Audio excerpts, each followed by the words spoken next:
그 마지막 때에 누가 능히 서겠는가, 누가 주의 목전에 서겠는가, 이 부분에 대하여 우리가 답을 할 수 있게 되길 바라고, 또 그분 앞에 이렇게 설 수 있게 되기를 저는 간절히 소망합니다. 우리 함께 살펴볼 말씀 시편 76편, 오늘은 저희가 7절, 8절, 9절에 있는 말씀을 좀 살펴보도록 하겠습니다. 어저께 저희는 하나님께서 당신의 백성을 어떻게 친히 그 모든 어려운 순간에서, 죽음의 위기에서 구원하시는지를 저희가 살펴보게 되었습니다. 하나님께서 6절에 꾸짖으시니까 병거와 말이 다 깊은 잠에 들었다 그랬어요. 그렇죠? 그리고 하나님께서 역사하시니까 그 아수르 군대가 하루아침에 18만 5천이나 되는 군사가 다 죽게 되는, 그래서 우리 인간의 상상을 뛰어넘는 그런 하나님의 구원의 역사를 저희가 살펴보게 되었습니다. 그러면서 이제 오늘 7절에 이렇게 말씀하는 것입니다. 주 곧 주는 경외할 자신이 주께서 한 번 노하실 때에 누가 주의 목전에 서리이까. 주께서 하늘에서 판결을 선포하심에 땅이 두려워 잠잠하였나니 곧 하나님이 땅의 모든 온유한 자를 구원하시려고 판단하러 일어나신 때로다. 셀라. 주님만이, 여기서 이제 주, 곧 주는, 이렇게 이제 주님이 반복해서 사용이 되면서 주님만이 경외할 분임을 우리가 두려워할 뿐 아니라 또 우리가 그분에게 존경을 표하고 부복하게 되는 그러한 대상은 주님밖에 안 계시다고 하는 이 말씀을 분명히 하고 계십니다. 그래서 그 주님께서 한 번 노하실 때에 누가 주의 목전에 서리이까. 이건 여러분 기본적으로 하나님께서 그렇게 역사하실 때, 일을 행하실 때 아무도 그분을 막을 수 없다, 그렇게 기본적으로 우리가 이해할 수 있겠습니다. 그렇죠? 근데 특별히 누가 주의 목전에 서겠는가, 이 물음은요, 제가 일전에도 말씀드린 적이 있습니다만 굉장히 중요한 물음입니다. 어쩌면 우리가 우리의 모든 생애 동안에 또 혹은 매일의 우리의 삶에서 이런 질문을 계속해서 던져야 하는 매우 중요한 질문이라고 제가 말씀드릴 수가 있습니다. 왜냐하면 이것이 그저 단지 이 사내립 군대, 아수르 군대가 쳐들어왔을 때만 하나님이 이렇게 행하시니까 누가 그분 앞에 대들리요, 이런 정도의 단순한 의미가 아니라 이것은 우리의 구원에 있어서, 그리고 우리의 모든 삶의 종말에 있어서, 그리고 이 세상의 종말에 있어서 누가 과연 끝까지 서게 될 것인가를 동시에 묻고 있다는 사실입니다, 여러분. 요한계시록에 있는 말씀을 보면 6장 맨 마지막 절에 있는데요. 이제 인을 떼시는 그런 말씀 가운데 마지막 6번째 인을 떼실 때에 12절부터 보면은 큰 지진이 나고 해가 총담같이 검어지고 온 달이 피같이 되며 하늘의 별들이 무화과 나무가 대풍에 흔들려선 과실이 떨어지는 것 같이 땅에 떨어지며 하늘은 종이축이 말리는 것 같이 떠나가고 각 산과 섬이 제 자리에서 옮기우매. 이게 이제 여러분 굳이 우리가 어떤 예언적인 그런 도표로 본다면, 제가 이제 오늘 이것이 왜 딱 그때 해당되는지 다 설명드릴 수는 없습니다만 1798년 이후에 그때쯤, 그래서 성경의 예언상으로 볼 때 마지막에 해당하는 이제 그 때입니다. 마지막 때의 이야기예요. 그렇죠? 왜냐하면 지진이 하늘이 있어 왔습니다만 해가 어두워지고 검어지고 또 달이 피같이 되고 하늘의 별들이 이렇게 유성이 떨어지는, 그때는 이제 그 1700년대 말과 1800년대 초, 그때에 해당하는 그런 사건들이었어요. 그렇죠? 이러한 때에 땅의 임금들과 왕족들과 장군들과 부자들과 강한 자들과 각 종과 자주자가 굴과 산 바위 틈에 숨어 산과 바위에게 이르되 우리 위에 떨어져 보좌에 앉으신 이의 낯에서와 어린 양의 진노에서 우리를 가리우라, 그렇게 외친다 그랬어요. 땅의 임금들, 왕족들, 장군들, 부자들, 강한 자들, 각 종과 또 주인들. 여러분, 여기 언급된 많은 이 부류들은 대체적으로 힘이 있고 또 위치가 있고 부자이고 또 강하다 그랬어요. 그렇죠? 아까 우리가 이 시편 76편에 보면은 마음이 강한 자, 그렇죠? 5절에 완고한 자, 그리고 하나님을 대적하는 그러한 자들, 그렇죠? 또 교만한 자. 이제 좀 이따 우리가 9절에 있는 말씀 살펴보겠지만 하나님이 땅의 모든 온유한 자를 구원하신다 그랬어요. 근데 사실 여기 언급한 왕들, 임금들, 장군들, 부자들, 강한 자들은 사실 온유한 자와는 좀 먼 그런 표현들이에요. 그렇죠? 대조적인 그런 모습들입니다. 근데 이들은 예수님의 그 재림을 그리고 하나님의 나타나심을 견딜 수가 없어서 굴과 산 바위의 틈에 숨어서 산과 바위에게 이르되 우리 위에 떨어져서 보좌에 앉으신 이의 낯에서와 어린 양의 진노에서 우리를 가리우라라고 이렇게 울부짖는 모습을 봅니다.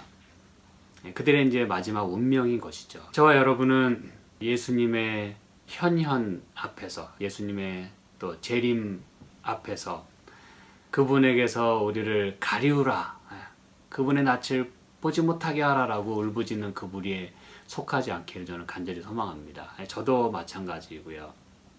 누구도 예외가 없고 장담할 수 없어요. 그렇죠?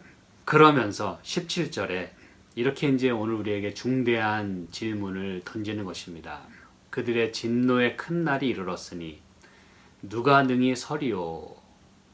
여러분, 이 질문은 오늘 우리가 그리고 앞으로 우리의 삶 가운데 매일마다 이렇게 던지면서 이 질문에 답을 할 수 있기를 저는 간절히 소망합니다. 그들의 진노의 큰 날이 이르렀으니 누가 등이 서리요. 예수님의 그 나타나시는 그 날에 우리 모두는 설 수 있어야 되는 것이죠. 다 엎드러지고 그분을 피해서 도망하는 그러한 신세가 아니라, 망하는 신세가 아니라 그분을 기쁨으로 맞이할 수 있는, 그분 앞에 설 수 있는. 그러면서 이제 7장의 이야기가 이제 인맞은 자들, 그렇죠? 구원받는 자들의 모습이 나오는 것이에요. 그들이 그 자리에 서겠다, 그것입니다. 그래서 여러분, 시편 76편에 이렇게 하나님께서 한번 노하실 때에 그 진노의 날, 하나님을 대적할 때 하나님께서 일어나서 판단하시는 그때에 누가 주의 목전에 서겠는가? 이건 여러분 대단히 중요한 질문입니다. 주께서 하늘에서 판결을 선포하시며 땅이 두려워 잠잠하였나니. 그렇죠. 이 땅은 아무리 헌화하고 아무리 들썩이고 아무리 이렇게 시끄럽게 자기의 뜻대로 행한다 할지라도, 인간의 뜻이 다 그렇게 모든 것이 이루어지는 것처럼 보일지라도 두려워서 잠잠할 수밖에 없게 된다라고 성경은 말씀합니다. 이게 이제까지 그래 왔다는 것이고 또 앞으로도 그럴 것임을 우리에게 말씀하는 것이에요. 곧 하나님이 땅의 모든 온유한 자를 구원하시려고 판단하러 일어나신 때로다. 여러분, 하나님께서 이렇게 일어나시면 성경절, 많은 성경절 찾을 수 있겠습니다만, 그저 시편 3편 7절, 또 7편 6절, 또 44편 26절, 또 68편 1절, 이 모든 성경절들 여러분이 찾아보시면 그저 하나님께서 일어나셔서 나를 구원해 주시고 일어나셔서 판결해 달라고 하는 그런 기도를 이 시편의 저자들은 계속해서 울부짖고 있는 것이에요. 그래서 여러분, 하나님께서 일어나신다고 하는 것은 이제 결단을 의미하는 것입니다. 하나님께서 마침내 그분의 힘을 발휘하시고 또 그분의 능력을 행하시고 마침내 구원받을 자를 구원해 내시는 그런 결정적인 순간들을 말하고 있는 것입니다. 그래서 하나님께서 판단하시고, 그렇죠? 심판입니다. 그리고 동시에 구원을 말하는 것이죠. 그렇죠? 일어나신 때에는 이렇게 하나님께서 판결을 선포하시는 때이고 또 땅이 두려워 잠잠하게 되는 그러한 때입니다. 자, 그래서 여러분, 제가 이제 오늘 말씀을 제가 이제 중반부로 이끌고 가면서 저와 여러분은 정말 하나님을 우리가 두려워해야 하는 대상으로, 이 땅이 두려워한다고 하는 개념과 우리 크리스천으로서 하나님을 두려워해야 된다는 개념은 좀 다를 수 있어요. 그렇죠? 이 땅이 하나님을 두려워하는 것은 무서워서 벌벌 떠는 것입니다. 또 그러한 때를 결과적으로 맞이하게 될 것이에요. 근데 저와 여러분이 하나님을 그렇게 벌벌 떨며 섬기게 되거나 혹은 정말 이 마지막 때에 그 마지막 순간에 무서워 떨며 그분의 낯에서 피하여 도망가는 그런 사람들이 아니라 그분을 진정으로 경외하는, 그렇죠? 진정한 마음으로 그분을 두려워할 수 있는, 정말 나의 구원자시오 나의 하나님으로 그렇게 그분을 경외할 수 있게 되길 저는 간절히 소망합니다. 그래서 그 마지막 때에 누가 능히 서겠는가, 누가 주의 목전에 서겠는가, 이 부분에 대하여 우리가 답을 할 수 있게 되길 바라고 또 그분 앞에 이렇게 설 수 있게 되길 저는 간절히 소망합니다. 이제 오늘은 46대 미국 대통령이 이제 취임하는 그런 날입니다. 제2대 카톨릭 대통령이에요. 12시에 취임하기에 앞서서 또 이제 성당에서 이제 미사를 또 참석하고 이제 또 그 취임식에 참여할 계획입니다. 그렇죠? 저희들이 이런 모든 모습들을 바라보면서 이 세상의 모든 기술들, 이런 모든 것들이 매우 빠르게 움직이고 있어요. 기술력도 매우 빠르게 발전하고 있고 또 세상도 또 신속하게 지도층의 어떤 명령에 그 오더하는 것에 매우 신속하게 움직이는 그런 모습들을 저희가 봅니다. 그리고 최근에 읽게 된 그 글을 보니까, 기사를 보니까 교황의 그런 모든 우선순위들, priorities를 정책에 반영하는 그러한 일들을 이제 하겠다고 한 어떤 그런 글들을 또 보게 됐어요.